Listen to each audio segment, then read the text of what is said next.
Deolali camp येथील नागरिकांसह बाहेरूनही खाण्यासाठी येथे येणाऱ्या एका सुप्रसिद्ध उपाहारगृहासह लांब रोडवरील अन्य थाळी व मिठाईच्या दुकानांची अचानक तपासणी करताना लष्करी व देवळाली कंटोन्मेंट बोर्डाच्या अधिकाऱ्यांना एक्सपायरी डेट असलेले मसाले व अन्य पदार्थ आढळून आले असून त्यांच्याकडे असलेले सर्व पदार्थ नष्ट करण्यात येऊन 5,000 रुपयांचा दंड व नोटीस बजावण्यात आल्याची माहिती कंटोन्मेंट बोर्डाचे आरोग्य अधीक्षक अमन गुप्ता यांनी दिली।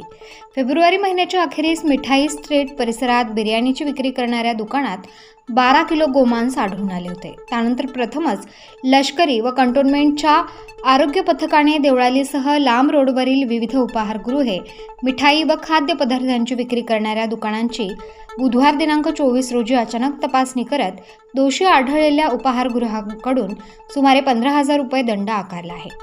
येथील बेलत गव्हाण रोडवरील आमची माती आमची माणसं या उपाहारगृहामध्ये स्टेशन हेल्थ ऑफिसरचे आरोग्य अधीक्षक संजय ठुबे, कंटोन्मेंट बोर्डाचे आरोग्य अधीक्षक अमन गुप्ता, निरीक्षक अतुल मुंडे, शिवराज चव्हाण, साजिब सय्यद आदींनी तपासणी केली। त्यात विविध मसाले, 2-3 किलो उसळीमध्ये किडे तर काही मसाल्यांसह मेयोनीज हे देखील एक्सपायरी डेट उलटूनही वापरात असल्याचे दिसून आले।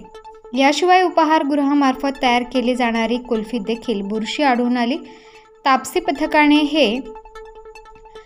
पथकाने हे सर्व जागेच नष्ट करण्याच्या सूचना केल्या। खाद्यपदार्थ बाहेर देण्यासाठी वापरत असलेले प्लास्टिकचे डबे निकृष्ट दर्जाचे सापडले। त्यामुळे या उपाहारगृहास 5,000 रुपये दंड व कंटोन्मेंट बोर्डाने नोटीस बजावली। त्यासोबत लांब रोडवरील महासागर थाळी व पावन मिल्क सेंटर येथे प्रतिबंधित प्लास्टिक आढळून आल्याने त्यांनाही 5,000 रुपये दंड आकारण्यात आल्याचे कंटोन्मेंट बोर्डाचे आरोग्य अधीक्षक अमन गुप्ता यांनी प्रसिद्धी माध्यमांशी बोलताना सांगितले। स्टार न्यूजसाठी वाल्मिक शिरसाट, नाशिक।